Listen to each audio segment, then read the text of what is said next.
Let's get it. All right, while I'm waiting for mine to connect, we're gonna start off with the roll call. So we'll start to my right, Michelle, Michelle Fitzpatrick, Secretary. Ray Rafferty, Vice Chair. Larry Dunn, Chair, Kristen Distante, member. Dave Prescott, staff. and we have the rest of the commission is not here, so we have four. And did you invite me to? Yep, there you Progress. Yeah, you gotta put yourself on mute. Yep. Meg, yeah, No, doesn't matter. Pick up the mic, I'll pick it up. yeah, just mute your laptop. All right, the first item of business. Hold on.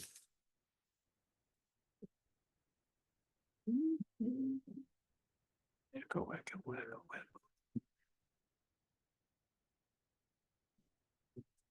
So you were, it was like, it went on. Because everything will pick you up on the microphone. And it was loud Testing, enough that you heard it. testing, okay. we're- And then we'll turn it up or something like that at that point. All right, first item of business is the roll, we did that, is the minutes of meeting from July 1st, 2024. I move that we accept the minutes. Second. Any discussions, additions, deletions? All right, well, without objections, the motion is approved and the meeting minutes are approved. The next item of business is public communications. And we have no one out there, but we have Maggie here. And the topic is how can the Conservation Commission support regenerative development in the town of Groton? And the floor is now yours for your spiel. Thank you very much. I'm very happy to be here. As you all know, I'm executive director of the Alliance for the Mystic River Watershed.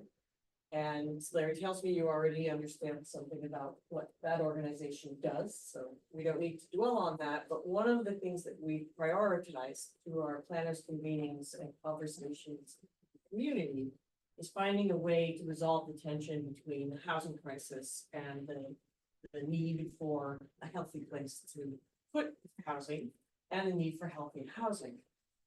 So we have been following and studying the regenerative design movement, which has really been going pretty strong through the Living Futures Institute or Living Building Challenge now for 20 years. And so there are living buildings all over the world now and living communities as well. So because Groton is confronted with a real crisis now, the crisis has been long growing, but with the new contracts for electric boat and so on, so many more people are moving to this area who will need an affordable place to live. It becomes of special importance in Groton of all four of the towns and two tribal nations in our Mystic River watershed. Groton is faced with the biggest demand for housing right now. So I wanted to share a little bit about what it is and some examples, and then just leave it open for questions and answers. Very briefly, a regenerative building is regenerating the environment around it all the time. Just the same way a plant or a flower is taking its energy from the sun, is filtering water, is producing nutrients as it decomposes. The same is true of a living building, which is designed specifically to mimic how plants function in the wider environment. So one of the key themes of this is, instead of asking how we can do less damage, which is what the LEED standards, for example, or sustainable building standards ask us to do, the regenerative design principles or the living building challenge asks, how can we restore, renew, revitalize the environment and guarantee that people have a healthy place to live. We clearly can't keep doing what we've been doing, because the earth just simply can't keep supporting that, and it ends up with people who are moving into so-called affordable housing, but then being socked with huge energy bills and finding that they're in a flood zone. I mean, we'd never build in a flood zone, but it can happen because sea level is rising, so the situation is changing all the time. And riverine, inland flooding is changing, wetlands and riverbanks all the time. So, as we looked a little bit closer at this, we wanted to make sure that we were thinking in a multidisciplinary or holistic way. So I thought I would just show you this example. So this is from the recent, let's see if I. So much other stuff. on the Is this screen. what's in our package? No, this is Oh, this is different. So this is from the recent Connecticut Roundtable on Climate and Jobs. And they did a big study on carbon-free and healthy schools. And schools are an interesting place to look at regenerative design because schools are often the heart of the community. And regenerative design is also intending to think of a built environment as participating in the larger community, not only of the human community, but also the wider environment. And so statements like this, thriving schools create that thriving communities. You could also say thriving housing creates thriving communities. And here are some of the benefits: reducing energy costs, improving health outcomes, supporting positive mental health, creating local jobs, setting a standard, reducing greenhouse emission. And I want to go back to creating local jobs because a lot of times people think, oh, well, we can't do green development. We can't afford to invest in regenerative design. It's too expensive upfront. No one will buy that. But if you stop and think about it, what we need in a community like this, where there is a large wealth gap, is we need opportunities for people locally to find real work. And this regenerative design movement provides an opportunity, excuse me, if the town of Groton or if city of Groton or if private developers are looking at this as a way to get their proposals approved, they will also be looking to hire people to build these buildings. They will be looking to source locally grown and made materials.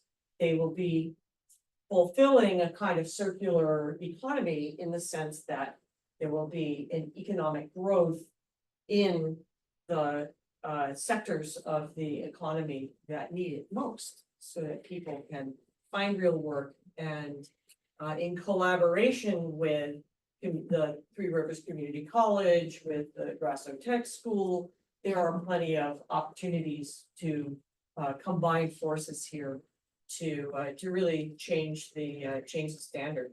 So one of the things about building regenerative schools is that there are no costs for energy or water.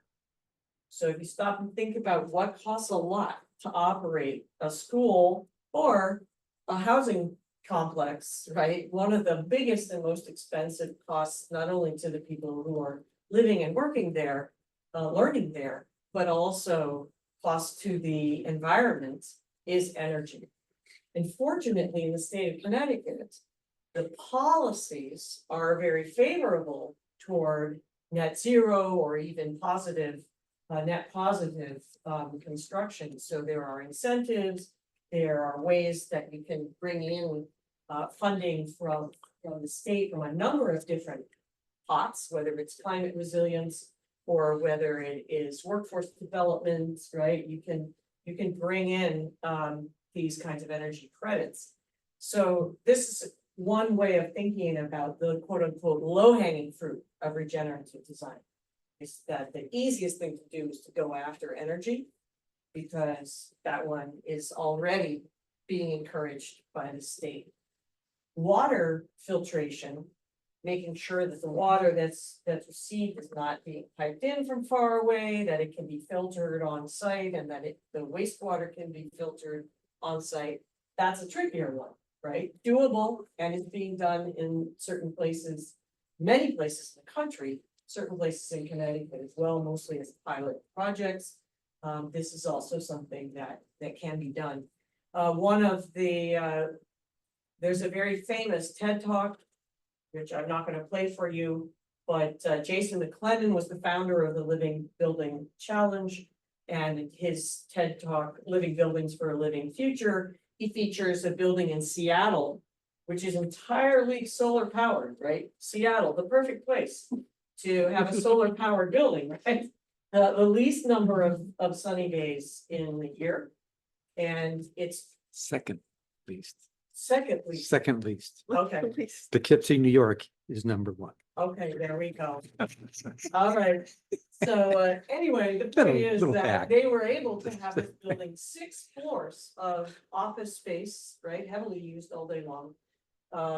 That is completely solar powered, and all of the waste is managed on site. So they have 6 floors of composting toilets, and they're producing nutrients and soils. And so he's fond of saying we love to invite people into our building to leave a crack. So to shift to Connecticut, so that we can see where some of the areas of support might be. Again, we mentioned that there's a great interest in schools and public buildings having these low-cost approaches, but this can also work for housing too. In Manchester, Connecticut, the first net zero energy verification for an elementary school, they're planning on doing all of their schools this way. In the state of Hawaii, all school buildings are going to be living buildings, if they're not already. Similarly, here is a school building that was built in the western part of the state that is just coming open in September. And this is from the ground up, right? So this is not a retrofit, but as the others are, but from the ground up. And here's a retrofit of an old school building that I really like to show, since we have some old school buildings here. And so this is the Tyler building in East Haven, and it's all mixed income senior housing now. And on the inside there, they have made it a really wonderful place, a wonderful community, living community place to live. Let's see, at Southern Connecticut State University, they're about to open a net zero School of Business. So anyway, there's lots of examples here. And Yale University creating at the Divinity School a living community. They are doing that pretty much from the ground up, not really as much of a retrofit as some of these other projects, but both can happen. And I wanted to share with you one more thing, and then we'll just do some. Oh, I also wanted to mention this one.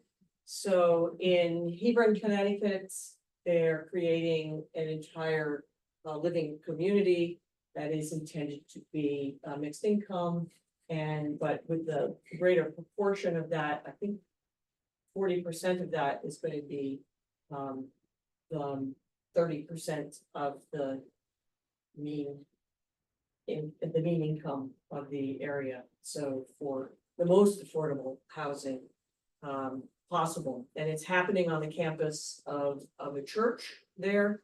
And this was developed with a community development corporation. So members of the community got together, they created the community development corporation, so there would be a project team that could do the advocacy, the policy work, oversee the how the RFP was written, et cetera, in support of town leadership. And it became really a community project. Now, Hebron is much smaller, of course, than Groton, but Groton has very strong community sense and a lot of community engagement. And so I think that something comparable could happen here. And I want to just end with a little video on affordable living, building challenge and affordable housing. Do I need to do anything? Yeah, I would put your volume up a little bit. And see if we don't get, see if we have any kickback.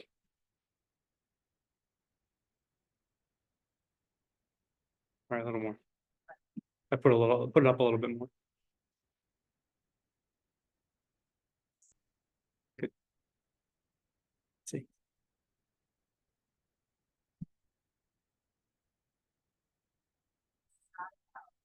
You guys hear that? Barely. Yes. Maybe a little bit more. Just didn't want it to echo back.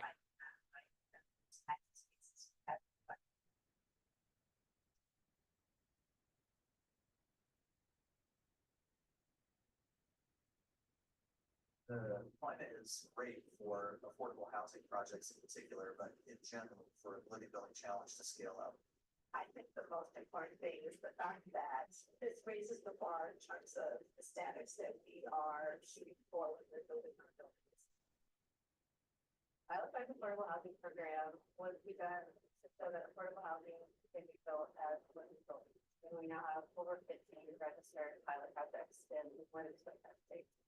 We have worked with teams that are dealing with very significant environmental impacts. So it's a pretty well established fact that your life expectancy is predicted by years ago, and that is a real injustice. There are more and more manufacturers and suppliers that are producing materials that are healthier.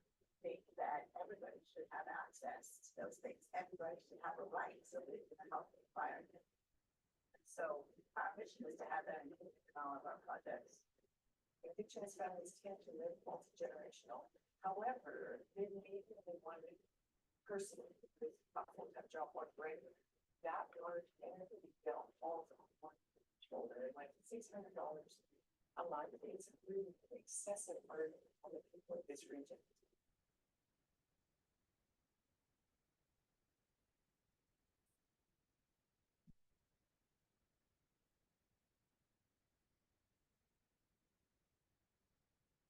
Simply cannot make the problem harder to solve while we're solving it. And that's exactly what we're doing when we build housing that is not secure and safe for the future for people. We kind of build upon this success by creating the resources to share out all the information, studies, and lessons learned that we throughout these projects. What is valuable about pursuing the Living Learning Challenge is the opportunity to hear the whole community of affordable housing developer, architect, designer. So if we put the information in the project team, in the driver's seat of people actually doing this work every day, that is when you can make the difference.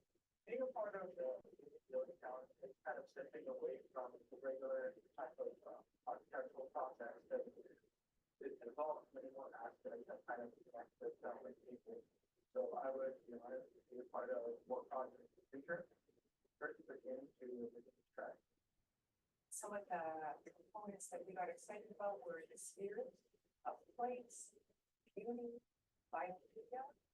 The Living Building Challenge has been a great guide, I feel, for this project to make sure that the social factors are actually measured as well. There's something about how homes that speak to who we are and that we can just enjoy what it feels like to be inside in a home that is taking care of us and that is taking care of the planet. These projects are not just the places that we know we have to build on the margins of the city to house some of our society's less fortunate, but actually places that the rest of us can look to as an example of the future, as an example of resilience, then I think we're all better off for it.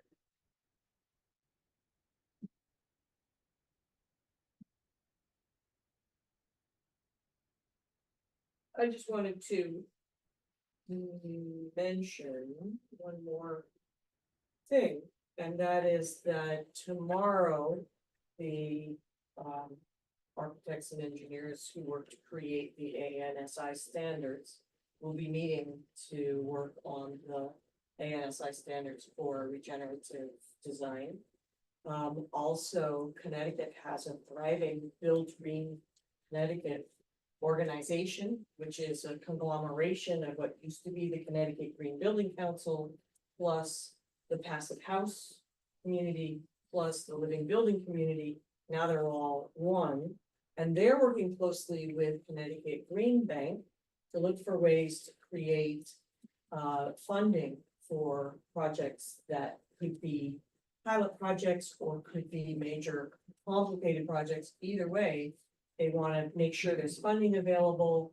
And there are also examples of communities that are creating land banks as well.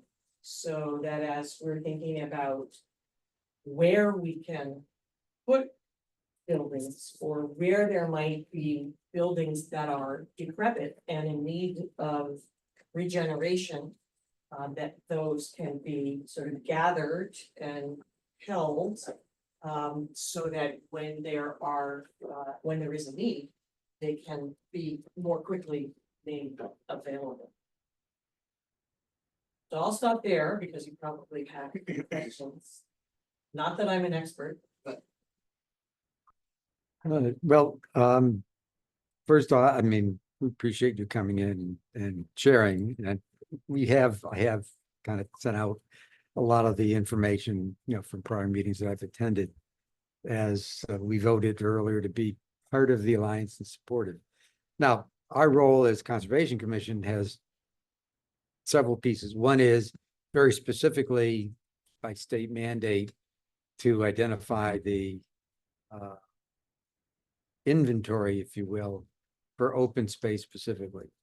And so we've worked on that, and part of that,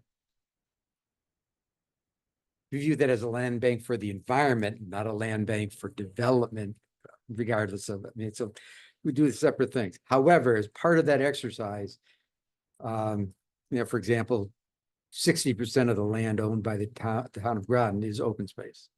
And so it's a good chunk.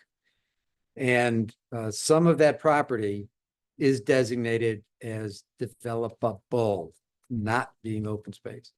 So for that set, that we are participants in the TOPE, which is the town-owned property evaluation committee, which provides recommendations.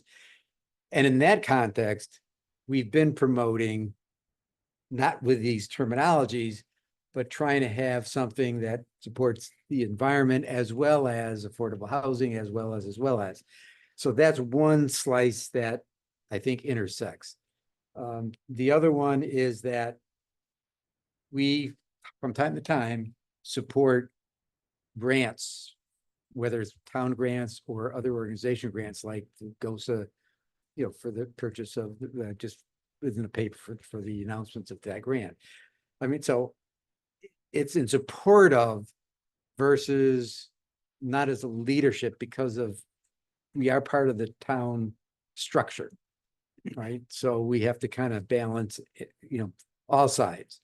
So to that extent, we form relationship with the other commissions so that we're working together and not apart. So what you're advocating crosses, now leave out wetlands for a second, because that's kind of basic, but you get the zoning, planning and zoning and the regs, and then you get obviously to the Conservation Commission, you get the ECD, for economic development, et cetera.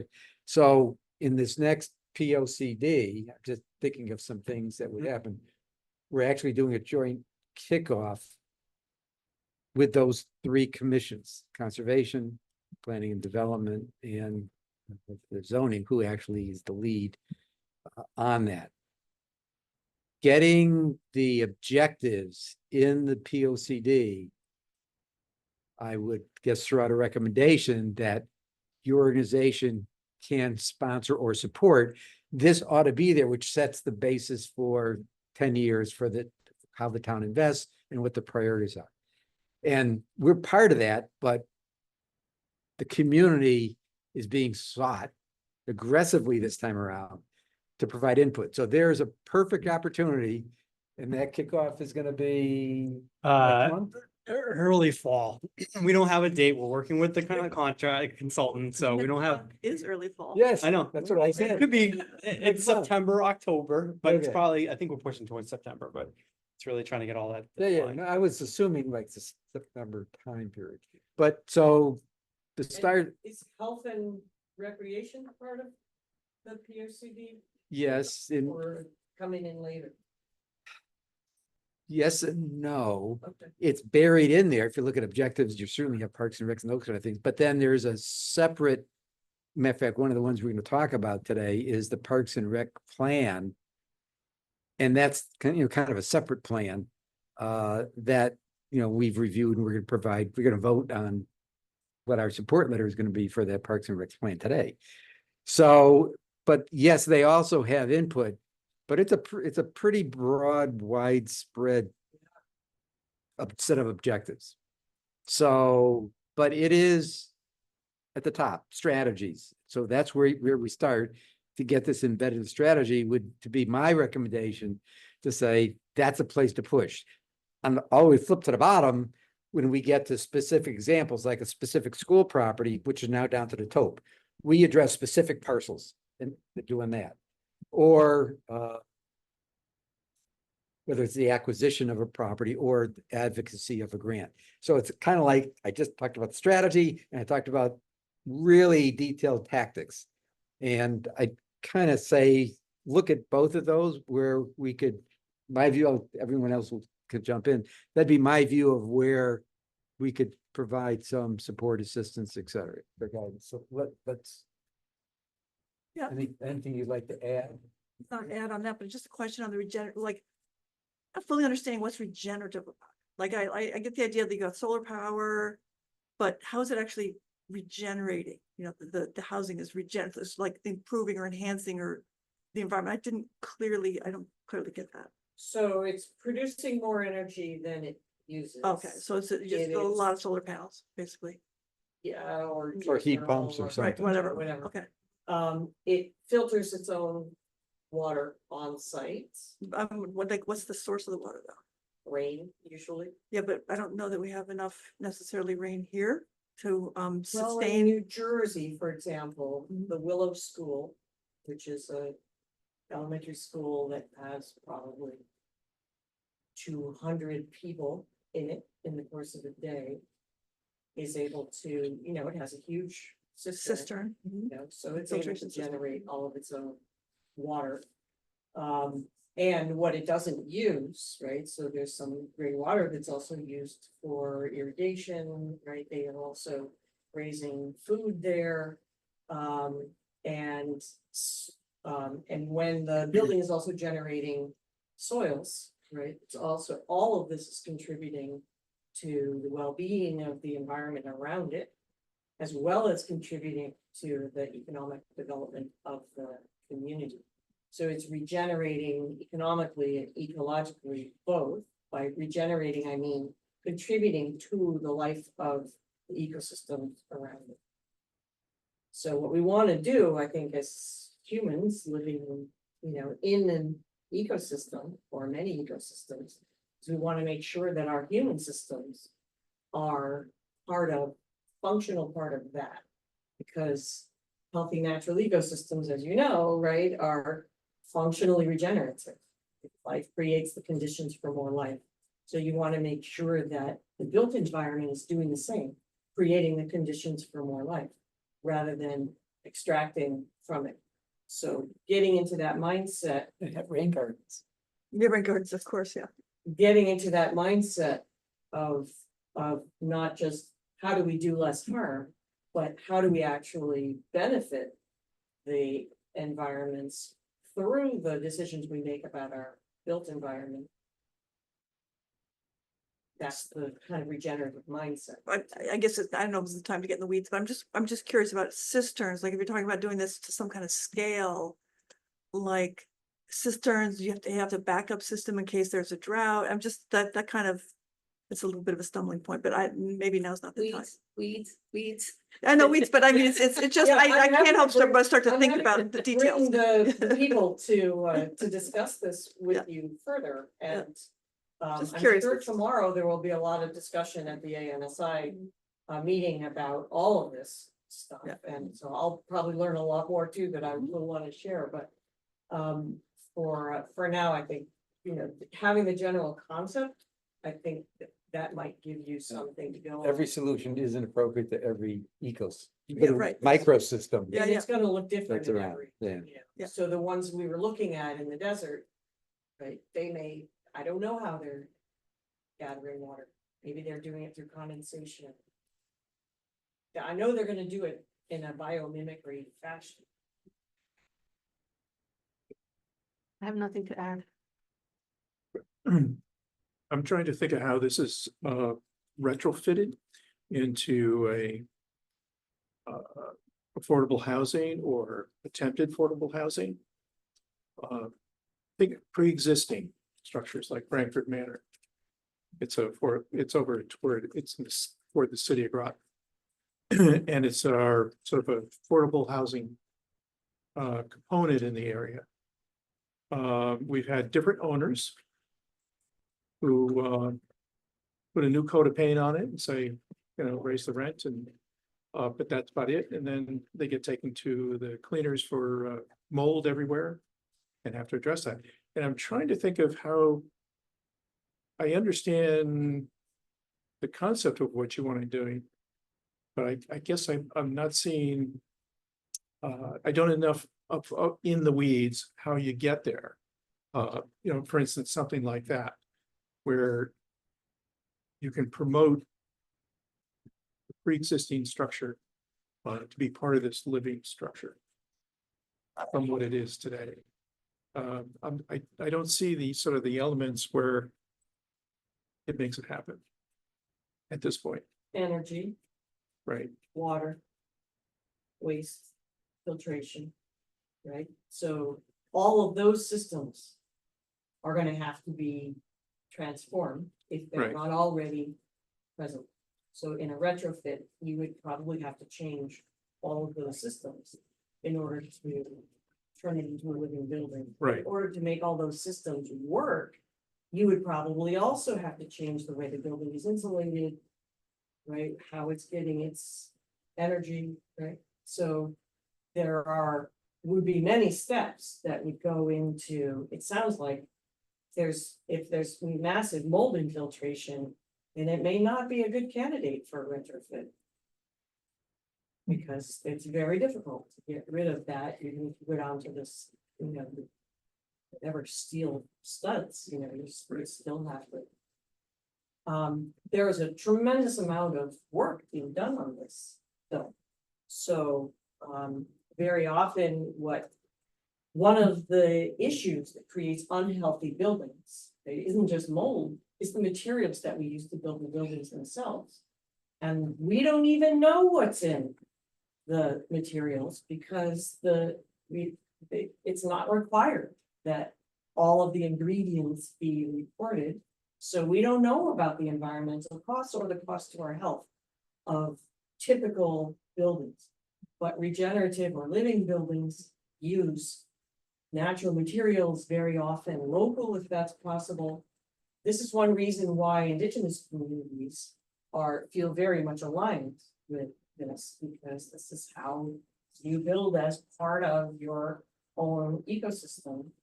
And so when you're retrofitting a building that's possible to retrofit, you're going to take as much as you can of natural native materials and replace the ones that might be off-gassing or cancer causing or whatever with healthy materials. This is one reason why I was wondering if the health department is also part of these conversations, because we know for a fact that when children are in school buildings that have unhealthy materials in the building, their asthma rates go up, their attention span is less. So imagine what happens if you're living in those kinds of environments. We're all living in those kinds of environments. As a cancer survivor, who doesn't have any family history of cancer, I can say that I wonder if living in a new condominium that was affordable in Peekskill, New York, had something to do with it. I don't know, but there's plenty of materials that we use all the time in building without even thinking about it, because it's just the cheapest thing that's available.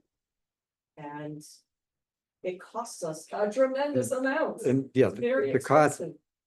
benefit trade-offs never help, are never one on the long-term benefits. It's always short-term conditions. That's the way our system is structured. So a lot of this has to change the way our system works with incentives from the government, like this whole green approach.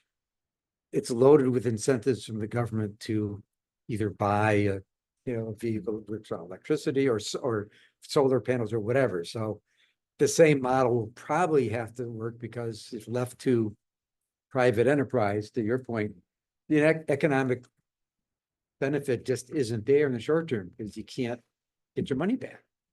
So it's an But you interesting, can't, right? So that's why I pointed you to all of these examples, because in fact, they are, if you stop and think about it, you build a public building that has no energy costs Right. and no water but costs. the keyword public. Yeah. So I'm saying, I agree with you on But there the, are developers in Connecticut. yeah, too. I know, on the public side, you can kind of talk about long range paybacks, because you can deal with 30, 40-year scans, but in the private housing industry or apartment, business, they don't have that kind of longevity or, anyway, we're It's not gonna stop. unfortunate. It's unfortunate. I'm just saying, we have to recognize that, Change takes time. and then we have to change things to get there. So nobody disagrees with it. It's just trying to, Regenerate our way of thinking. Yeah. about economics. yes, it's gotta, yes, that And has this to. is actually something that really can feed it- an economic yes, growth. it has to in- happen in that a way. community. Yep. Okay, So that there are more benefits. cost so benefits that- bottom line on this is I think was, as I said earlier, support and participate in the POCD and come back with specific projects that you would like support on from the town, and we could help do that. Right? So I think it's, like I said, the two ends of the spectrum is, in terms of the short term, that's where we can help the most. But you're doing great work out there in the community, and things that, quite frankly, we can't do, because we do have some boundaries Yes. that we can't even meet with more than three people in a place without having it to be a public recorded meeting. So I mean, that's minor administrative limitations as well as some other legal things. So I'm just saying, just keep that in mind. There's things that we would like to do, but Yep. that we're a little bit tougher to do. Well, and our model of working is the support leadership. So whatever information you need, whatever you find useful, we also want to support through community engagements. And so exactly what you're saying, can the Alliance help to bring more people? People to into, the right. Table to the. If you get enough people there, they're all voters, that then influences the decision makers in the town That is council. right. And of So- course, we are grant funded primarily, so we're getting ready to apply for another round of grants. And so one of the things that the town government can do is to write our letters of support and to partners and be part of the alliance as Groton already is. And sign on to those. All right, very good. Thank you. Thank you. Larry, I'll say one thing. So we do have the 2016 POCD. There's copies of it out there on the desk out there. So if you don't have a copy, grab one on the way out. This will be the last time we're going to be doing actual physical copies, but we have some left over from the last time. So you can actually, kind of what Larry was talking about in terms of the different sections and how they may fit in there. But the plan for this plan of conservation and development is, first of all, not to call it the plan of conservation and development, but to actually come up with a tagline that's a little bit more towards more engaging, because I part of our challenge is to really engage the entire community and especially reach out to parts of the community who have not had, who have not had voices in the past and have not, because of timing, location, whatever it is, work schedules. This will be a very inclusive project and process, and we'll be meeting kind of all over the town to go through these different sections and whatnot. But we really rely on getting the public input in terms of where they want to see the future of Groton go. So. Right. Thank you. Thank you. Thank you. Right, Thanks, Maggie. very good. So go back to next item on the agenda is report of chair. There you are. So I have a couple items. One is, What? Surprising, huh? you're shocked. I am. I know, you're shocked. So, I, as well as several others, attended the July 30th harassment training. And as a footnote, it did start late. Oh, did it for the 15 ABC? minutes. Hey, And And damn late. I didn't, it's not your fault, but hey. just pointing it out that does, schedule integrity I get it. is a good thing is a necessary thing to have. Especially you got 50 people on a Zoom call. Oh, yeah. And it takes 15, 20 minutes to get the thing going. Yeah. Embarrassing. Anyway, so the major takeaway that I had was a legislative change that says Conservation Commission members, USIN, are considered under the harassment banner, if you will, to be employees of the town, quote, quote, unquote. And therefore, make the town liable. It's a I'm nice trying way- to pick the right word, it's a make nice the way to town put it. liable for things or actions we do. And so therefore they wanted us to do it. They also had, the second thing that I learned was that the chair may or may not be considered a supervisor in that environment. It's untested law. And I have really no interest in being a test case. Yeah. I think that Yeah. is the trickiest part of this whole discussion. Because all of a sudden, if you're a supervisor in terms of the town's laws, that gets into all kinds of things. You'll never get somebody who want to be chair anymore. But there is it does go through one's mind. It's wait a minute, I'm not getting paid and I'm exposed to all this stuff. But then I would then turn around and say, the town damn well better indemnify the chairs or supervisors. Because I know that happens in the corporate world where you're indemnified with insurance, et cetera, so if something happens. I guess my question to you is that the case from the town's point of view? I don't know. Okay, because if the chair is considered a supervisor, am I covered by legal protection and legal support? And I guess from the town? what I'd suggest is writing a email or something to John Burt and asking that question. Just say, I just attended the harassment training. And this is what I gather from the information that was discussed. And what does this mean? Because it obviously it doesn't just apply to conservation, it applies to all commissions. Yeah. No, it's all- Right. But I'm more concerned about me. No, of Cities course. As well, too, committees And you- and commissions. and Yeah, right, yeah, yeah. Yep. Okay, so I mean, the rest of the stuff, quite frankly, is no different than Same every thing I've done harassment twice with our training I've meeting. had for the last This, 40, just this 50 year, years. yeah, just this year, I've done twice already, so. Yeah, so there was nothing new that I heard, quite frankly, other than how it applies to us. Right.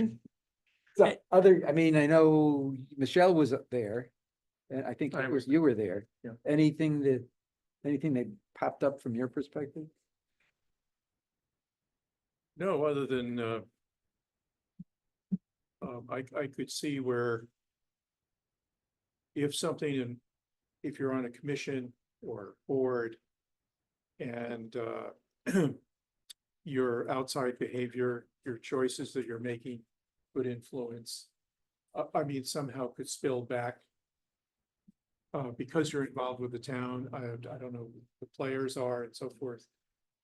If the town doesn't have some sort of structure. That somehow what your personal life has been now spilling out into the public life. They need some way to have some control of that. Mhm. So I sort of understand why we're sort of under the umbrella as employees now of the town. Yeah. But the whole thing about the supervisor is scary because if it's almost like in the military that if the supervisor is doing it and you want to have a person underneath them, report it, the way they direct the things is to say you direct it up. And if up is the supervisor, is the first person that you hit. And you What? know it's not going to go anywhere. Right, but who's above you then? I mean, that's, I guess, that's Well, the whole chain of command thing, is Well, like, to, is it the Bert. town planner? Yeah. Yeah. Or she said, call her. Yeah. So You- whatever. I Or am not HR, calling that or you go to person HR. about any of this stuff. Yeah, yeah, she's It's very- just- Anywho, so I will, okay, I will do that. I think it's the best course, probably the I'll best course of take that action. action. I mean, quite frankly, I'm not that worried about it because I've lived my entire corporate life as a supervisor, so, it's like, but I think it's important because there's a lot of folks out there and Absolutely. it should be clarified on the limits of liability and support. Okay, I totally get that. okay. The other thing is I kind of keep updating the updates to the web pages. I added section 7 based upon our last discussion. I kind of redid it, put it out there. I've heard nothing back from IT. Hold on, okay. I have passed that on, so. It's been now, I mean, again, I understand we're not a priority, but it's been a couple months. I would like that says, hey, we're gonna allocate Yep. in this month a general update, because I've been stacking them up, which is fine. Yep. Right? But I would think I wouldn't want to wait Indefinitely. indefinitely Yeah, I get it. for that. So understand and appreciate Mhm. the issue. Yep. Just give me a target on when. you The, can do and it. there is and now a director, whereas before there was There not, there was not. isn't. Yeah, Okay. so Oh, now we're, who's the new director? I knew you were gonna ask me that. Oh gosh, what's her name? I'm sorry, I'm spacing off the top of my head right Okay, now, then, but then I'll look at your this. action would be to get. I back know, to I us can, with the I new can tell you right now. Type too. director is new. Okay. So that's now something I could copy on my, if you get me also Yep. her email address, I'll get you that. then because every month I've been putting out a new one that says, oh, here's the next ad. So I'm now up to like 7 items, When that's some, and including the Connecticut College updates. So, okay, those were the two. I don't have to mention Maggie because I did chat with her, but you already heard all that. The next item would be the report of commission. Shall we start with? sure, not too much has been going on. I helped the beautification committee. If you look at the garden out in front of the police station, pollinator garden, it's gorgeous. We planted, cleaned it all up, weeded it, planted more pollinating plants. Really pretty, they haven't noticed. Had a couple of meetings with GCA. GCA is gonna be kind of quiet, I think, Yeah. for a while. I think there's different people doing personal things and working on elections, so they might not be the band of, able-bodied and willing, like, warriors that they have been. So that's gonna tone down a little bit, I think. And I think Maggie and her team is. They're really- soaking some of those people. They're really ramping up there. So you might look at. Yeah, no, there may be some dispersion of those. Right. I mean, those people are still around. They're just Yep. not gonna be maybe as Like fully local. tuned in to everything as they have been, No, I understand. for a variety of reasons. Yep. Anything else? I don't think so. My stuff's all on the, oh, sorry. Go ahead. No, it's easy because my stuff's all on the agenda. Next. Okay. Get stepped on for that. I don't have anything but the pollinated gardens. There's one over in Mystic on Lap Street. It's down at the bottom of a very steep hill. I walked by it the other night and it's wonderful. It's been taken care of, beautiful flowers, the whole diversity of different things that are in there. It's a job well done. So I'm not quite sure who's overseeing it or, but it looks like one that's been in place for maybe at least a year. But I've noticed there are popping up Yes, more and There- more. I think about 5 years ago, we said that there has to be more awareness that we have to blah, blah, blah, blah. And all of a sudden, it's kind of exploding. There was a great article in the New York Times today about pollinated soil, and there's just, the big art, it was in the day, an article in the day yesterday, an article in Times today about soil, which is the next thing. But the point is, I think there's a lot of awareness. They're popping up everywhere. It's like, it's starting to happen as it's kind of dead about It's almost 6 years ago. organic, Yeah. It's catching on. catching on. Anything else? Nope. Okay, Tom is not here. So I know there's a few things that Tom has done. One is the Thomas Road culvert, which is in the agenda. The other thing that Tom did was he provided input on the Ledyard recycling program for food scraps. So let me do Zoom share. That wasn't in our agenda packet either. No, it was not. That's why I'm bringing it up. Yeah. Right, it was a news article in the day, so that's why that's not. And I sent that to you all. Yes, Okay. yes. I did yes. send you a link to that. Yeah. Right. So it was interesting, because one of the items, that's on our priority list is the food waste program and how to do that, and that's kind of continuing, and we want to push for that in the P O C D, so this was interesting that it's not just us. And this is using the transfer station, having buckets there to carry it versus picking up, having some truck pick it up around. So I thought Did you that. send this to all of us, you said? Yeah. When? Oh, last week. Last week. I got it.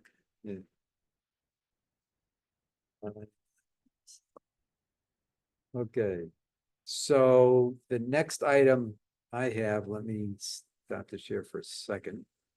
The next item I had was the open space inventory. Now, we have Larry, before you go too far, before we get to the open space inventory, there's a couple other things that I just want to reference that were in the packet. One was Ann's notes from the impactful tree workshop she went through. It's pretty minor, but that's in there because she had said she brought it. The other one too is there was that letter from Connecticut DOT on the culvert replacement. right, that was, You could, thought it was, okay, but yes, it is in the agenda, yeah. so that was, I put it as part of your reporter chair and stuff. You want to talk it Oh, further on, that's fine. Yeah, I had. That's fine. just Well, that's because fine. There was there's a big section in the There is. agenda on it. Okay, there's a that's lot fine. With pictures and everything else, Yes, sure. Okay. and it part of Tom's kayaking Yes. adventure. yeah. Hurry up. Well, okay, open space inventory, on that point, one of our legislative responsibilities every year to come out with a status report for inventory. So, obviously, I mean, I did chat about this with Tom about what should we do, not do. In the last minutes of meeting, we did say we target for September. So last year, we structured it as kind of a yearly summary. It's short, it was pretty short, and then we had the inventory statistics and everything else. So we're in pretty good shape on the inventory statistics, and they've just been updated, and I think we're current on that. What we don't have, which we did it, I think, around July of last year. We're a little delayed because we wanted to get the Parks and Rec inventory changed and agreed to, versus facilities. And that's not scheduled until this month, sometime in August. So, yeah, that was what we were told. So the intent would be get that straightened out so that we can kind of include that as a subset of our overall inventory report to the town council. Now, that's the plan that I'm bringing to the commission.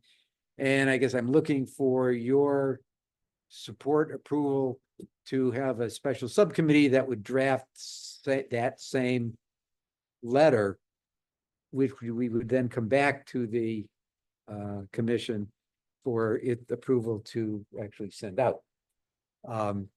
Now, you might imagine that got two already, Tom and I.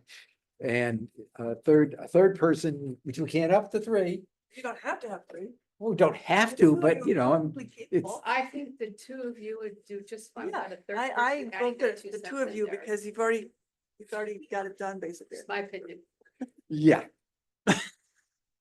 I know, you're so selfish. Oh, I okay, got my all own right. stuff to do. So, I'm taking without objections that Tom and I are officially the subcommittee that would generate a letter to the town council for its yearly report and inventory summary. Okay. Yes, and thank you for your service. Yes. Okay, that was that one. Open space. Let me see where I was gonna get to the.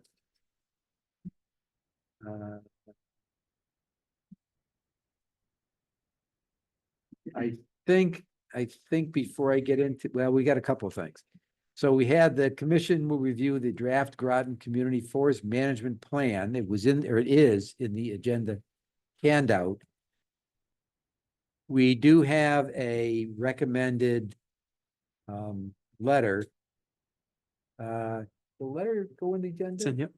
Okay. Dated August. 103 pages. Dated- Can you tell me what page I- to go to for this? Yeah, I know. So, well, let me bring it up. Hold on, let me do a share. I'm like looking through this going, what, I don't even know why half of this stuff is in It's, here. it's in there, it's in there. This is all stuff that was asked last month to be included. Yep. So, and it's big stuff. Yeah, and there's a lot of big things in there. So that's, so to simplify, here's the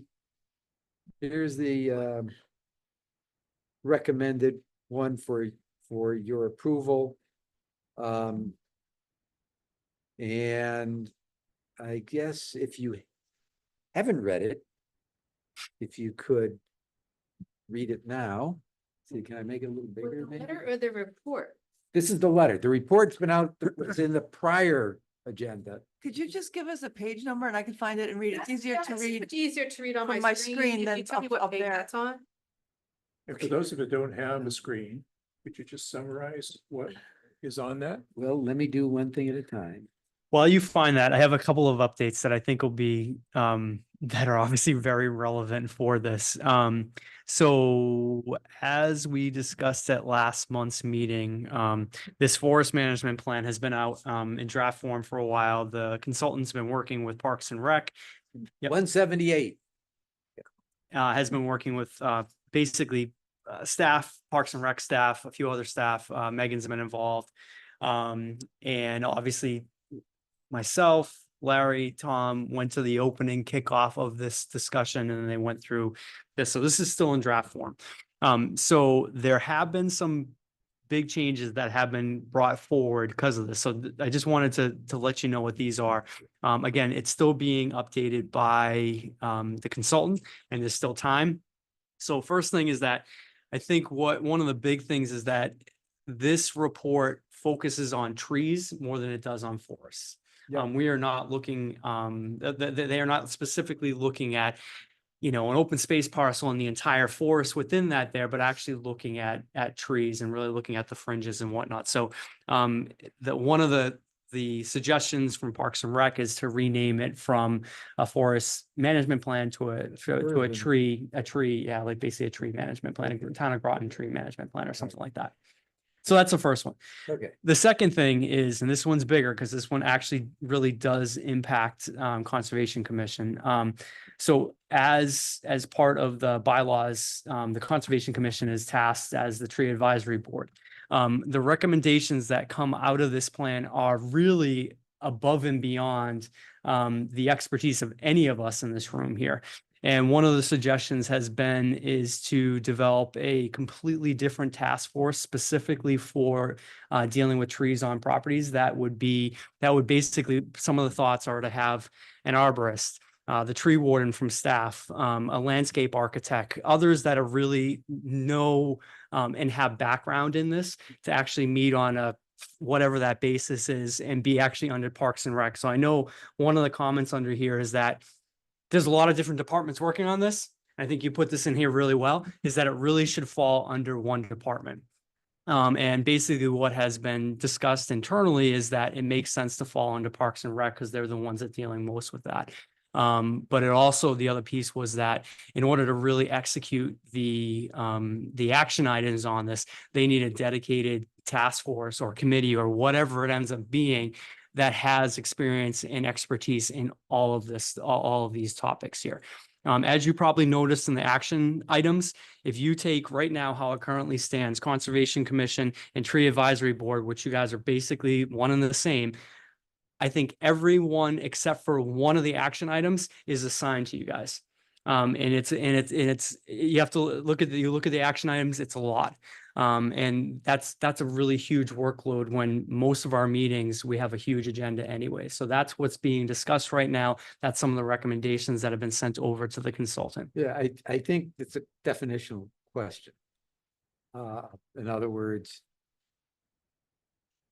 technically, yes, we are the tree advisory board. Now, the question is, what are the duties and responsibilities of the tree advisory board? You're correct. We are not arborists and experts. Notwithstanding. But, you know, for example, we have taken the time to go through the tree management plan, you know, et cetera, et cetera. And as an oversight committee, in other words, there's a who does what to whom. Mhm. So we comment and review what's going on in Parks and Recs. We don't run Right, Parks and Rec, right, right. but we do provide input Yep. and oversight. Yep. Open space, we provide input and oversight. Matter of fact, we've been pushing to get better stewardship. We're not going to go out there and be the Right. stewards Right. Yep. of the 1,000 acres of open space. Similarly here, we're not going to go out there and view the trees and look at the trees and make decisions on trees, but having an oversight that looks at the composite, because the tree canopy includes open space and the urban tree, I'll call it the urban tree Yeah. setting. So I would still say there's a role for the Conservation Commission Absolutely. in the question of getting that defined properly. I have well, I personally have no issues with if we can get, I'm assuming these are volunteers you're looking for on a committee. That is, well, the tree warden's a paid position No, with, that's you what I know. meant, that's, but. Yeah, the other exists. people would be, would be a paid, would be a volunteer position. Right, so you got a volunteer thing without. Let me put it this way, in terms of. Not being a designated commission. Is different than just having a group of folks. I mean, we've been through that with a number of issues, and town council just went. They're gone. Right. I don't care what you say anymore. Sustainability, for example, right? You can't do that with the Conservation Commission. Oh, right. No, and that's, yeah, go ahead. Yeah. So my point is that for the time being, as I think that we are designated as Mhm. advisory to define that role. I have no problems with, again, having a special committee made up of volunteers, et cetera, that work with that, but we would still want to be involved. And you would, I'm not saying it would remove you from there, but the whatever, 30 action items, 29 of them wouldn't fall all to you, because We don't they, need any action items. yeah, well, Well, wait, you know, don't be too quick with that. But for example, I we. don't know what any action items are, I Well, want them, but I. No. But one of the things is, our comments on Yep. the plan. Yep. Is an action item. absolutely. And we would still want that no matter what. And that's not, that none of, you know, that you can comment on anything that comes I out of know, town. yeah, And, that's- and we would still expect that you would, but again, it's putting more clarity instead of, okay, who runs it? OPDS? Parks and Well, Rec? we said Public that Works, in I our know you did. recommendation. Yeah, so it's So- kind of more streamlined in the process of where things, in order for us to, and again, I think you even have it as one of the objectives, you support the objective, I think it's on here, it's number 3. Yes. For every tree removed, 2 trees should be planted, you know, so So like, I don't think there's anything that's in conflict with what you said with what's in our letter. Mhm. We specifically did not address the role of the advisory board, although you notice Yep. in the bottom, we did say. I know. And. Yes. Tree advisory. yes, I know. Right. Yeah. So, my point, I mean, now we're open for discussion, so you've kind of had the background. This is it, it's really just these 5 items. And can I say one last thing too? I know you have it addressed to John Burt. I would suggest personally sending it to Mark Berry. And because they're in the midst of the draft right now, and then he can forward those comments directly on, instead of going down, like it, so they can work on the drafts and address your comments and get a Well, response. tell you what is, I have no problem sending to Mark and copy. You can copy him, yeah, absolutely. But I would, let's say, I would address it to Mark All right. because he's really the lead on that project. Sorry. So I got. Just major typo, that priority in number 2, that priority be placed. a B. Be placed. Done. Me too. We've added the D, thank you. Well, Any other comments? Let me do a Is there anything in say, here about the species? oh, I mean native species. Mhm. It's in, if you read the actual plan, Oh, yeah. no. when you read the actual plan, it does have that in it. Okay. I mean, there's a lot of pages. There is a lot. So, It's expensive. that's why we didn't want to get, I mean, I had actually more detailed comments. We said, let's not get into the weeds on some of this stuff. Stick to some of The big picture stuff, the which is big good, yeah. picture stuff. Yep. All right, The only comment that I have, unfortunately, I don't remember the whole text because I was reading it late last night with other 200 pages. And it's all sort of blends into one.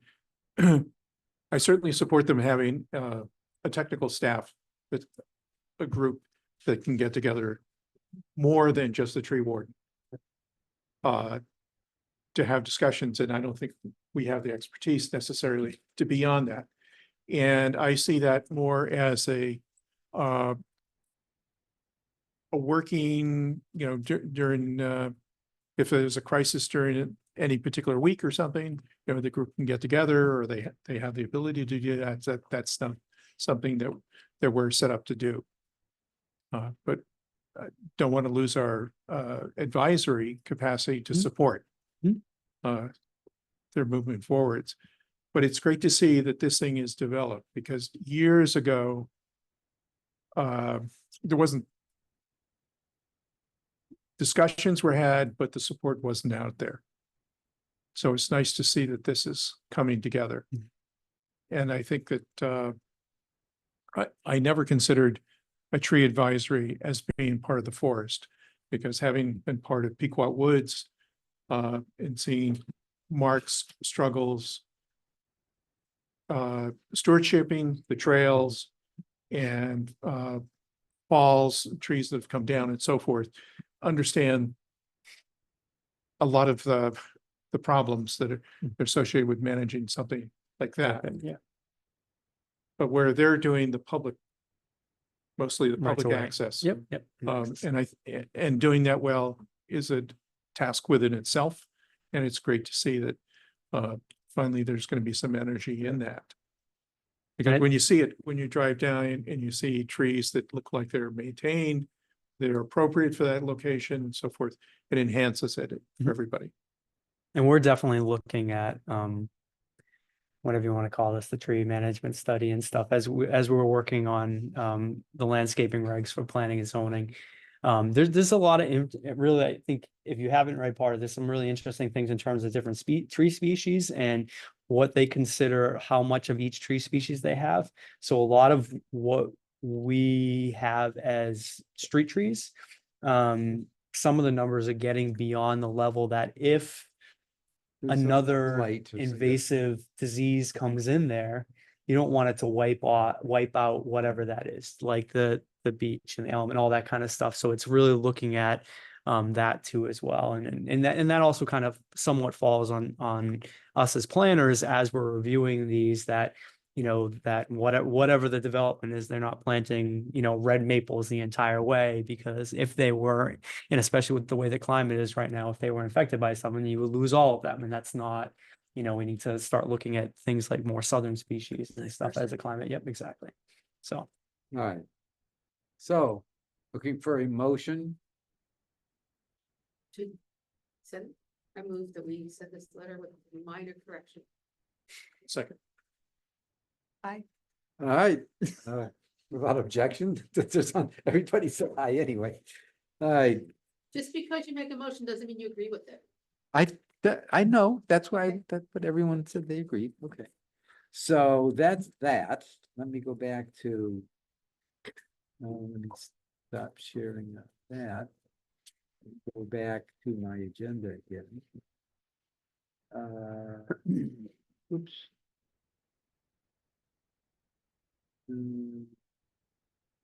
Forest management plan. The next one is to review the golf club recommendation letter to the town. Page, Don't have page. what's that? We don't have a page for This that, one was not included in the and agenda. we'll explain. So let me bring that up to the Zoom. Share. Oh, gotta hit share. Okay. There we go. So this is a letter to John Reiner from Usson. And you see it's been around for a while, but the first part of this is identifying the Birch Plain Golf Course that we were asked by our state representative about, did we have an opinion on it? I mean, that's where this started. And so we said, all right, well, we'll take a look at it. Now, when this was discussed offline, we felt that the current asking price of 5 million is ridiculous, but that's not something we put in there because we didn't want to get into that. These are just stating facts, not opinions. And when we looked at it, he kind of came up and said, without recommending any acquisition, we had a thought that said, is there a way that the town can make the parcel more amenable for a developer to do it? And as part of that, retain about, a good chunk for open space. I think it was 8 acres. It was 8.85 acres. So I mean, when you get down to it, it really, I did clarify this with John. I said, no, we're not advocating the town buy this. We're advocating the town saying, is there something that would make it more attractive for a developer to develop it? Because it's flat, it's open, it's not, I mean, there's other than the 8.8 acres, which we're saying, how do we preserve that? That's what we focused on. And is there a way by protecting that ahead of time makes it more easier for a developer to do something? Don't know that. We're asking the question. That's so I wasn't sure why. So one of the challenges is that if you take away, if you look at all the parcels together, because most Yep. likely they'll be sold together, if you take away that 20% of it right there, Right. then it puts the onus on the developer to then have to preserve even more property as part of the development piece. But that would be part of the part of the deal. If you do this, Yep. then you don't have that 20% Right. requirement or money thereof. But you, That's where we were going with that. yeah, but John, I think from what I understand from John in your conversation was the fact that you can't proactively eliminate that and then say to the developer, oh, it's already been eliminated. It has to be part and parcel of the entire thing. Okay. Why? You can't change the laws there's certain regulations, right? You can't just change it like. Ahead of time as like, Yeah, this is already, because they may say like, None of the laws, the Well, we do, regulations have no well, meaning. careful now, we do it all the time. It's an incentive program for development that gives tax relief. That gives, this is a relief. Matter of fact, the law says money or, Mhm. right, space. So it seems to me that it should be possible to word it in such a way that says this is only applicable if a developer develops it. like I said, it was your conversation with John. That's Okay. what I got out of the whole thing is that Right. like, you can't proactively take it off, like as You part can of, choose what their 20%. right, exactly. Because they may say, we don't want this 20, we actually want to develop this 20% here. No, but that's what we're trying to. I know, and most likely they're not going to because Well, of the some of fact it it's all, can't. it's all wetlands It's anyways. wetlands. I know. So that's usually how Not- it's gonna go out there, but that's kind of like the negotiating Well, thing. one could say that planning staff can ignore our input. but Absolutely shocker. yeah, that'd be Hey, shocking. hey, hey, Lots of shocks tonight. But, you know, to me is, I go, come on, guys, this is, what we're trying to do is find a way for developers, for the land to actually be actively used. So I guess the question, can you say instead of, okay, we can't just say, how can we do this? Mhm.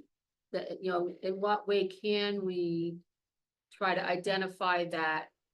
it would be developed as, it would be developed or identified as part of the whole parcel if it were, because there's no proposal. So we can't say, again, it's all speculation and we can't speculate what the developer does or does not want to do with that property. So again, they may have, So you make it like a strong recommendation. yeah. That the developer do. well, I think, have I think or- that when that when this comes up for sale, that's when you actually do that.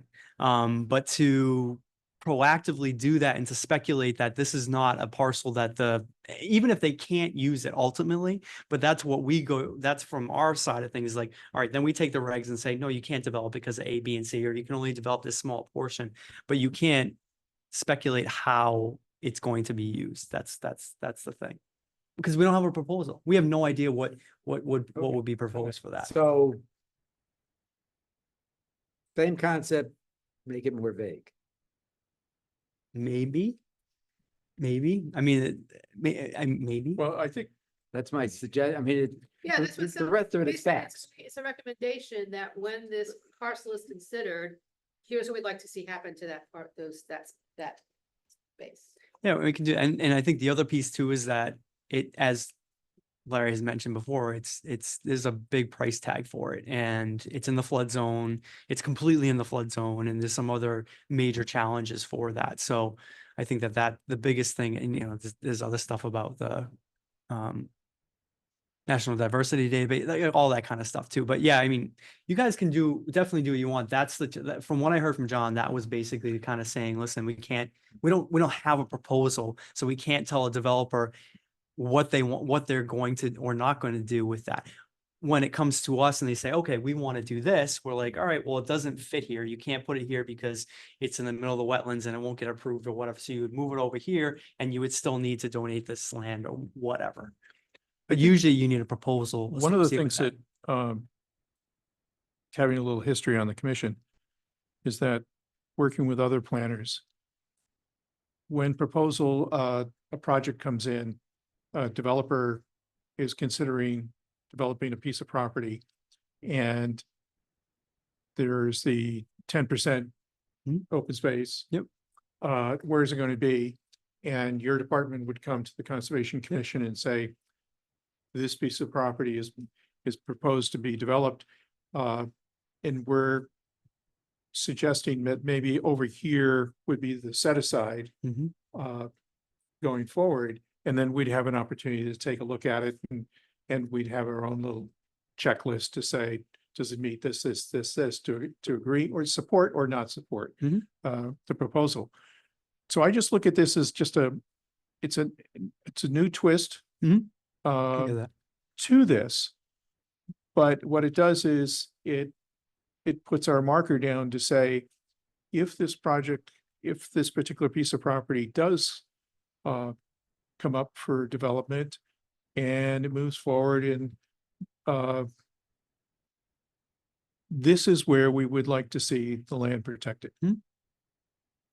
I think Tom did a very nice job of pulling the individual parcels apart and saying, oh, what we've talked about for years is a connection between the open space properties at the back of the golf course. And this 1.8 was 8.5, whatever, 8.6. happens to be a solo right exactly where we had discussed this thing in the past. So it was coincidental that the two things came together. So I thought it was an interesting proposal, something in the future maybe to be considered. Because you guys, inland wetlands, protection of wetlands in the town, you've done a great job over the years. For years, very strong. And when you you walk the property, you know it's wet. Oh, no, I get that. I get all that. Yeah. And, But again, the other piece of this is that 8.5 acres is 19% of the whole parcel. Right. And they're required for 10%, as you had mentioned, right? Right. 10% or a fee in lieu of. So where most of the money goes to that. So, but again, we don't have any proposal. That's the hard thing. But we want to put a marker down, point that says, we think it needs to be 19%. Because A, it has to be because of some wetland considerations, and B, because of the connectivity and everything else. G, is there something that could be provided to offset that or make it more beneficial? One of the things would be, no, you don't have to, for what's left. That's all you need to do, and you can't develop the damn thing anyway. Mhm. Let me soften that, All right, that's fine. the yellow identified. Can I ask, paragraph. question real quick? Can the town just take that parcel off the table and not have it up to be sold? It's And- private. Oh, it's not the town. This is It's not not town town property. property. That's No, no, so no. we're That's- never so mind. we're speculating on Yeah. property So that this we is don't different even, that we property. don't own. And Well, again, we'd have a whole different letter. and That's what I thought. do, Okay, that's, yeah, that's where the really big challenge is. What We we're- have what no we're trying to control do is whatsoever move the ball. what they yeah, do.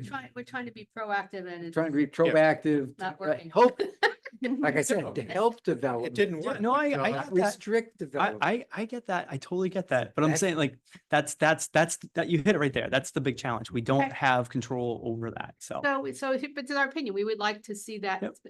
We strongly urge the town to have that space, or maybe the town could buy that part.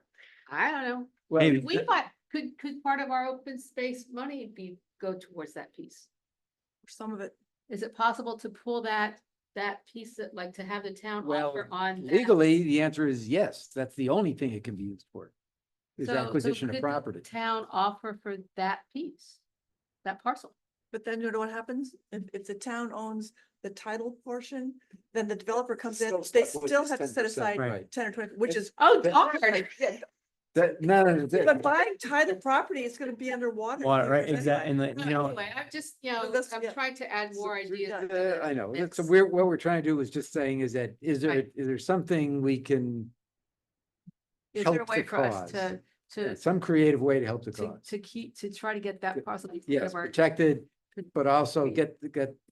get that developed for all the other reasons that, you Right. know, that we heard earlier from Maggie. We need more, you know, affordable housing, et cetera, et cetera. I mean, that's the perfect place for it. No, when- frankly. that's flood zones. We would never allow no, not housing in there. flood And zone. any of those. Unfortunately, that whole The whole entire thing. property is within the flood zone. Oh, it is. So no affordable housing is going there whatsoever. We really? cannot put, no housing whatsoever is going there. No No housing housing. or no No, affordable housing. You can't put housing there. But stilts. You have to elevate everything. and- Houses on stilts? And most of it's in the AE, it might even be in the VE zone, which is the velocity. So it would be very, very Buy it. Yeah. ding, ding, ding, ding, ding, you know, so I think that's why that's why That's that why golf nobody course has has been one. empty Well, for the so question long. is, if I could just expand upon affordable housing can't be, is partially industrial. It is partially industrial, yes. So you can put Yep. You could put and there have, and some sort of a structure up. you could put some structure that, you know, you could flood proof and whatnot, but you cannot put, you know, they're, you know, we're not gonna be allowed to put housing in there. We wouldn't, our regulations want all development, new development to move away from floodplains. We should not be putting any housing within floodplains, you know? Right. And we're, and you know, and that's another Yeah, part no, too. no, So yeah, that's, yeah. so yes. It's most likely, and those that have at least expressed a little bit of interest in the property Right. have been more from the industrial side of things. Right. So, because it's, you know, and how long has that driving range been closed now for? A long. A long time, yeah, Mm. because alone of those challenges. It's in a flood zone. Most people see it like, oh, wow, look at all this property here. And then as soon as you say the flood zone, yeah, we're good. And they back away from it. So that's the challenge. That's another one of the challenges. To do anything in that place will be preserved open space because. And it might, It's a good probability, yes. yeah. Well, maybe the town could buy it real cheap and we can make it official open space. If Well, that's nobody what I'm wants thinking, it for just if you development. wait long enough, you might be able to get it at bargain You wait price. long, but I also think that you gotta be careful what you wish for, because sometimes if all of a sudden it's interested, then all of a sudden, you just never know. You just, like I said, Well, unfortunately, just down the road is Sparkle Lake. Yep. And that same sort of thing that where it went. Nobody, there was no activity on the, it used to be a Christmas tree farm. And once that lost interest in it, it was empty for a long time and they had a very high price. Unfortunately, when they finally asked the town if they wanted it, and they said yes, they pretty much stayed with whatever the asking price was. Yeah. And I thought that was, Yep. that wasn't a good choice, but so that's the other thing too. So, you know, so that we should have gotten a better deal because nobody was gonna buy that property anyway. Well, but that's a planning problem. Okay, so not, Larry, what's the well, path not, forward? it's again, it's private property, so it's No, no, not, no, no, you no, know, this like, meant, but if it as an acquisition. Never mind. yeah. Okay, Yeah. so What's the path forward? path forward is either we withdraw the memo altogether, or I rewrite it to make it a lot more vague that says it's got some interesting things, but let's see how it pans out. Well, the question, I guess, is can we, as an advisory commission, suggest on certain properties that if an opportunity comes up to preserve 10% open space, that this is what we would love to have this part of the property. And just, What's done by soften the whole thing is Yeah, I if think we're we interested in just that. just express interest that we, acknowledge that this parcel fits, fits because our. one of the things going forward for the Conservation Commission is linkages between open Right. spaces we already have. Yep. And it may be possible that an important linkage is 10 acres, but it's part of a 50-acre piece of property. We're not gonna suggest we take well, it'd be nice to have the whole 50 acres, but can we get the 10 to make the connection we have? So put it on the table as a discussion point. I think Okay. it's worth going on record that All right, have our eye on that property and that we're interested okay, agreed, as things go forward. sure. Okay. Motion, since you made it. Sure. Well, we have to just, you don't need a motion to say, go take it off the table and go back and fix it. I always like to hear Tom's spin on this kind of stuff, because we always have an idea, and he always brings us back to reality, but he's not here, so. So go, We'll go. take it back, fix it, and bring it back. Okay, all right, back to the drawing board. Um, And you know, the other thing too is call John back again and have another conversation about what you guys are thinking. And that may help for more guidance too as well. okie dokie, let's see, stop share. Back to this.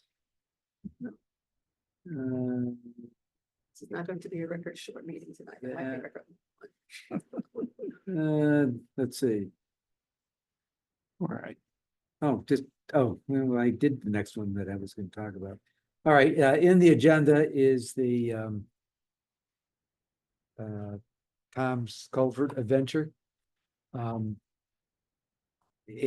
he In the did, package, it's not, where is it? yeah, it's in the agenda, Was it part of what? Yes. yeah, and he even, it's with pictures. Yeah, but what's it part of in Hold the on, hold on. agenda? Where is it in? It is agenda? before the. Thomas Road Assessment, page Yeah, 58. no, that's not my question. Oh, It's not in. Where in the agenda, we are under old business in the agenda, where is it still part of our open space It's planning, the planning, part yeah, that we're we're still on- on? Yeah, we haven't This moved is on. still, this is still part of open space plan. Yes. Okay, yeah. thank you, because- that's what yep, my question okay, okay. now it takes on. Page 58. So, and basically it's Tom went in and documented via an email. He went in and did measurements, he did pictures. He did talk to the various powers that be. And basically, I think the net of this whole thing was, it looks like people understand it and there's no further action required. Thank you, Tom, for your efforts. So is this what he was talking about at the last meeting? Yeah, That bridge and culvert? yeah, the thing?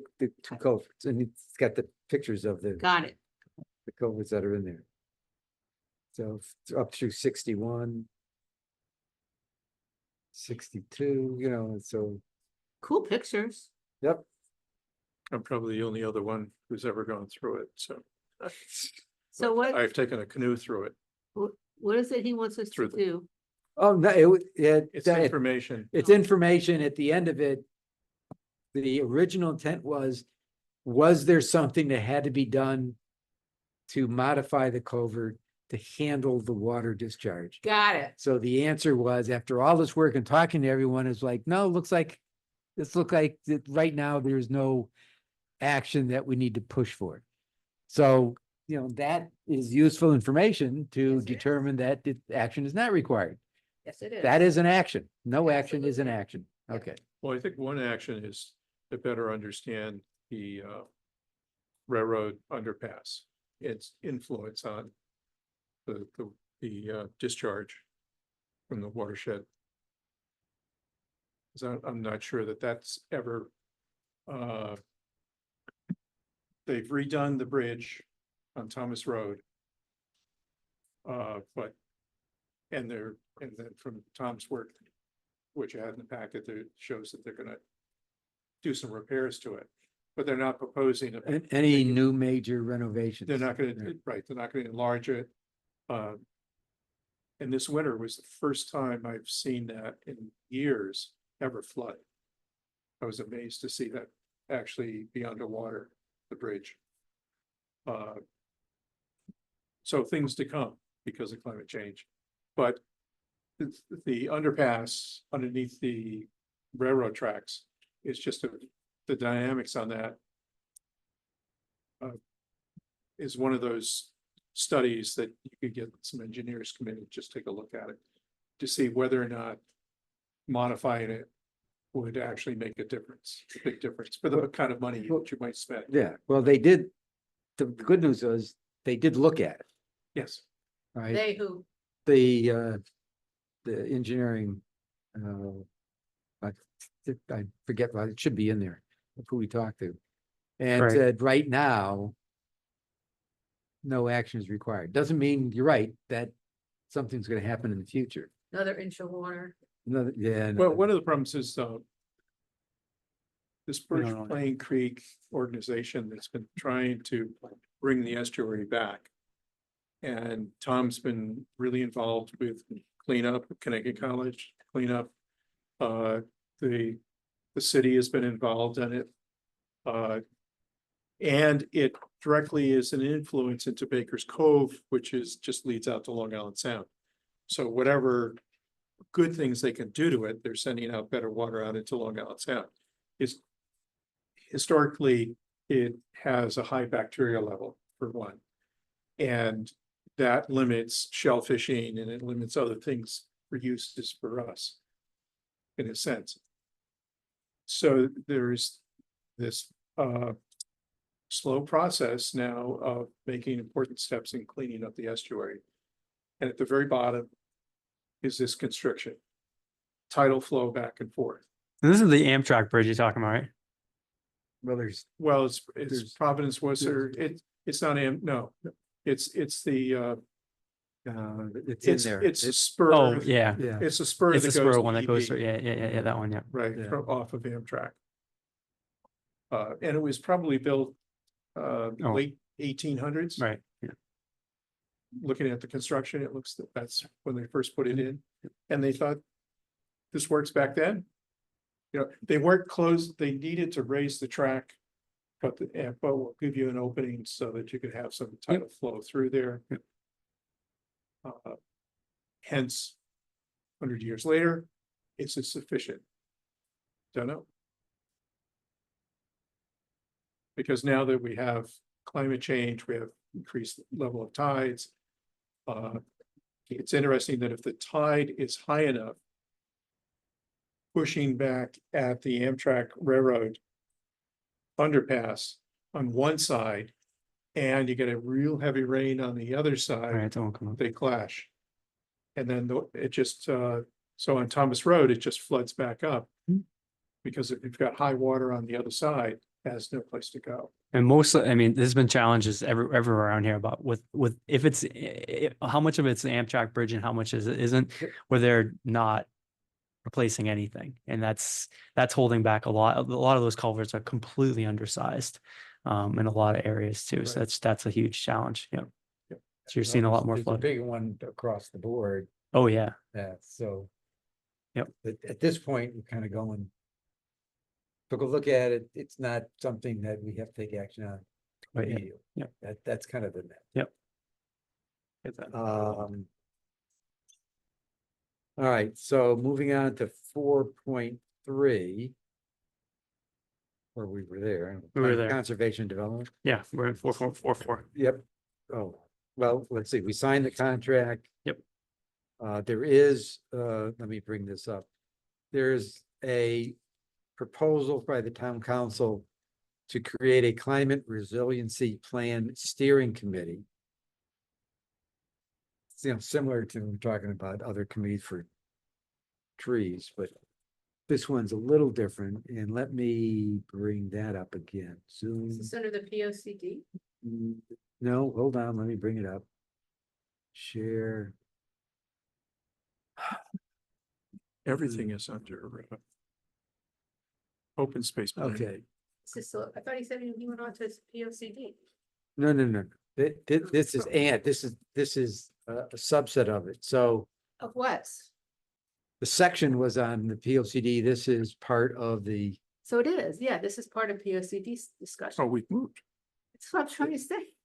well, but we That was we my- talked that's about me. that the things there, we talked about it earlier, but this is something in addition that town council brought up. Right, but this is still Well, under. it's under the, it's under Right. that category, Right, okay, correct. that's fine. So the short form is that there was a suggestion to start a steering committee for the climate resiliency plan, which which in essence is a subset or an implementation part of the PLC when you get down. to Got it, okay. And It's slightly different, just so you know. the- It's a climate action plan versus the POCD. Yeah, Oh, so They're this separate. is- the- this isn't- this is there- directly There's related to POCD. there's a lot of crossover. crossover, But it's so not to directly me, part of the P O C D Yeah. process. It's a different different grant process. Yeah. discussion. Yeah. And so the way they're doing that, so the question to us is, does anyone from the Conservation Commission want to be proposed to be on that steering committee? Ask Ann. Yeah, we're not even allowed, are She's we? the I thought We're one- not allowed to she's be the on one more than that's one been- committee or commission at the same No, time. this is Committee. commission. okay. This is not a commission. This Okay, is so a committee. steering committee. Okay, Yeah. It's I would check with Ann. I think That Ann's been sounds the like, one that's been most active Yeah. with that stuff. If she's not interested, I doubt that any of the rest of us would. Just say. You? All right, I will reach out with Ann and see if she was interested. Exactly. I mean, Ann's all over, As this much is as Ann's I'd like to. primary see what issue, goes on. so. Right, but All right. yeah, She's the right she's, person. yes, this is one of her big issues, so. Okay. All right, we're running towards the back end. And back little in- blanket, the budget, the 4.4, 5, 6, and 7. I don't have any additional input For any of those. for any actions on any of those. Does anyone else have any? So we're doing 4, 5, 6, and 7? Well, yeah, because I had nothing. to- Yes. Okay, yes, all right. So I was gonna say that I'm sorry I didn't get my stuff in for the agenda, but I'm not sorry because it's already 208 pages. You didn't need my I know. 50 to Luckily, go we in don't there. print them anymore. right? So Tom I still will- does. what- Not here. what I will do Dave, is that's tell what you Dave what says. I've done and where it is. Okay, So if you go into the Dropbox, the GNCE, there's 2 things in there now. The first one is specifically for the Con College project. So in the 2024, I took all of the 5 presentations from the students and put them all in one. So this is the unabridged version of the summary. So right now it's just literally a cover slide and 5 their full presentations. Right. My plan is to take that and turn it into a true, just a summary and not all of their fluffy words and things, but But what I want to offer for all of you because it's been a while since we looked at their presentations, to have a way to just scroll through their 5 presentations. And when I get done with this summary, we'll get there. But what I would like for you to think about, we could talk about this at the next meeting. There's 3 things to come up with for ideas. The first one is, what in there can you take out as a recommendation for the town? For instance, an example of that would be the town should investigate creating a project in Groton similar to New London's Fresh. Right. So what of the stuff that they uncovered would be something that we want to recommend for the town to take action on? That's the first question. The second question, looking through there, is recommendations for next year's projects for Conn College. For instance, the easy, low-hanging fruit is Earth Day 2025. I mean, that's kind of an obvious. But what else, in reading that prompts follow-ons, other things, whatever. So ideas for next year's projects, which we kind of said we're going to talk about next month or October anyway. And then the third thing to think about is what we learned to apply to next year, if there's anything obvious. For instance, one of my big takeaways is to have every project be part of their deliverable is having a booth at the Earth Day Fair. I mean, we sort of prompted them to do that this year, but it wasn't officially part of their, this way they'll know at the beginning of the project, one of your deliverables is to have a presentation at the Earth Day Fair. Are there any other things that to come out of this year's projects that are obvious for the big picture, handling the projects? Right, so we can have those discussions. And as I said, I will take that super long presentation that I'm really glad I didn't send to Dave. Me too. And narrow it down to something that we could conceivably present to the town, and something that would be in a good form to put on our website. So it'd be a presentation that encapsulates all 5 projects that would actually go on the website. Might be nice for your students, the next year students, to be able to look at a That's quick it. summary of last That's year's actually a really projects. good idea to start their course Well, with. so that. the stuff you gave me before, is that what's So what you already have are the one-pagers. 1-pagers, So right? this would be a presentation that people could cycle through. That would be more of a discussion of each of those. So it'd be more like, a couple, 2 or 3 slides for each of the projects. It will have some of the same information as on the one-pagers, but this way someone could scroll through all 5 projects in one. Let's open it up and just scroll through all 5 projects. Or something we could, whatever you want to do with it. It could, it's just a way for us to have an encapsulate it. We may or may not want to put it on the website. Doesn't matter. But I like Kristen's idea of having it be presented when we first talk to the students. Here's what happened last. Yeah, give it to them as a pre-read for showing them what happened last year. I think that's a Okay, perfect idea, perfect use for that. Yeah. okay. So What do you need from us? I need you to come up to look at the long one, because that has more information, and come up with ideas for those 3 things. If you don't have any ideas, that's fine. Okay, could you But- resend the link to get to the Dropbox? Really?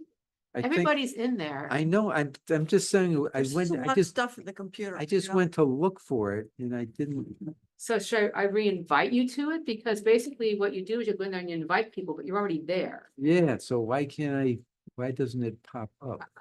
I'll see if I can figure out how you would actually send a link for it. Michelle, you're gonna take what's in there for the 5 presentations and update it for next time, and that'll be part of the agenda packet? Yes, Okay, the it. consolidated version Yep. will be, I will turn it into a PDF for the agenda. And I'll have the 3 things that you want as part of the minutes for everyone to do. Yep, perfect. Anybody have any questions about that topic? Okay, so the next topic, the open space stewardship. And even though it's not related, I just want to make it easy for people, in that same folder at the GNCE higher level is the draft open space stewardship plan. So this was, the last time we looked at this was 2 years ago. So I took that version and I updated it based on our discussion with Parks and Rec. So basically, and the Parks and Rec stuff is green, or most of them are green. So basically, when we originally wrote this, we wrote it like the volunteers were going to be the commission's volunteers. Yep. But they're no longer, they're now the Parks and Recs volunteers. So I rewrote it to say, the commission wrote this with input from Parks and Rec, but the Parks and Rec are the oversight of the volunteers. And then for each property will have, we haven't changed that, each property is gonna have a lead. And when you, all the things for volunteers is when you see this, talk to your property lead or the stewardship coordinator. The stewardship coordinator will come from Parks and Rec. And there's a note to them that the intention is for almost all the work to be done by the leads, right? So the volunteers will just talk to the leads, and then the leads talk to the Parks and Rec when they need it. Unless they can't get a hold of the lead and it's emergency, then you would go just contact this, if you see something that's like, report this ASAP and you can't get a hold of your lead, then you go to the coordinator. But basically the coordinator should only be working with the leads. And I know when we last talked with Parks and Rec, we were gonna take This is that. right, so this is what's gonna go to them. Oh, okay, all right. So we haven't heard anything back from, I haven't sent this to them yet. okay, I wanted to bring it here to tell people that's the thinking, and that Right. sounds reasonable to everybody, right? So this then, so whether you want to send it or I send it, I mean, no, I think when It's- we left, you specifically, we said you would okay. send it, and So I I think sent that's it to fine. Mark and was it Yeah. Tabitha? Tabitha, yeah, Tabitha, right? Yeah. So unless anybody has, I mean, you all can go in and look at it because and I put it in the Dropbox so everybody could look at it. But I'm thinking even before we have to agree to it before I send it to Parks and Rec, because we're gonna get their input Yeah. into it. And Tom found, on the public works site, they have a whole site for volunteers that do the highway cleanup stuff. So he suggested that we could use almost the same program for public works volunteers for the open space stewardship. So I have that as a recommendation to the Parks and Rec to reproduce that Yep. on their website for our volunteers to go in and get all that same information. Is this the different organizations in town who adopt a highway? I think that's what it's for. It's for the volunteers that do adopt the highway, Because Conservation Commission, we had one right? and then they But disappeared. there's a website that outlines all this, that the volunteers. Oh, I didn't go to. realize that. Yeah, Tom shared it with me. It's really cool. Is it, so it's gotta be within Public Works Yeah. somewhere. Yeah, Public Works, yes. Oh. Yes, on Public Okay. Works site. Want me to send you the link? Because Tom sent it to me. He found it. I'll send you the link. I'll forward. I don't have it there. Oh, you don't have it? Okay. I mean, I probably Yeah. do, but. Oh, that's right. No, Yeah, Go ahead. send links. So anyways, okay, so I will go ahead and send that document On the to, Dropbox, when you put in a new document or added, you can say, hey, copy us on it that says, hey, I posted a new document. I do remember that and how to yeah, share. but see, I do it right. I don't do it online Dropbox. I do it on my computer. So I don't see all that on the computer. This is just a folder on my computer. Hmm. But I will go online and find some way to get you all linked to the stuff that I just posted. That'd be nice. Thank you. Anyway, so I actually did I did it come at the end of the period, but I did it. I call that a win. Very good. All right. Next up is new business. So no outreach. No updates? I don't have anything on No, outreach. she's you. same person on outreach. Any new business that we? Report of staff, the most important part of our agenda. So, do have an update. It's very brief, but it's a good update. Boulder Heights, open space. Yes, The new signage came in for Parks and Rec. It's gonna be installed very soon. where are they putting that? I don't know. I mean, it's not exactly it's. Easy. Well, that was something I think that Tom had said, that there's no signage there. It needs to reference the grant. So it just came in. It's a massive sign. It's a big sign. So it's probably, I don't know, 3x8. Because they were supposed to deliver to Parks and Rec, but they delivered it here. It's a long story. Anyways, it just came in. Parks and Rec picked it up and they will be installing it soon. Is this, will it be off the cul-de-sac? Right, that's what I'm just, I think so. I'm I just think trying to that, think of where they would put it I think that's actually where they're putting is off the cul-de-sac. versus the other side. Yeah, I'll confirm that. Yeah, that'd be my only question is, because on that side of it, you actually can't access it, the Right. property, unless you go across the private property, which is what I do. Well, it's like you got a bunch of boulders and it's the, This isn't on. I'm just kidding. okay. No, I agree with Larry. Yeah, yep. That I thought somebody had talked about going from the cul-de-sac right along the edge of the property, only on town property, of sort of cutting the trail through to get up to the. I'll check. I'll see what Parks and Rec Yeah, says. I mean, it's. Thank you. Yeah, sure. I won't put more incriminating information out on the, You guys have already admitted you trespassed over the landfill and everything, I think it's all good. but I'm now a town supervisor. I know, so- yeah. That's just a scary thought, so many ways. Okay, anything else, sir? That is all I have tonight. So All right, Surprised me. I thought we were gonna run late. I You're think on. we adjourned. You're Second. all in favor? I So I adjourned. like being proved wrong that way. The eyes have it. The ayes have it.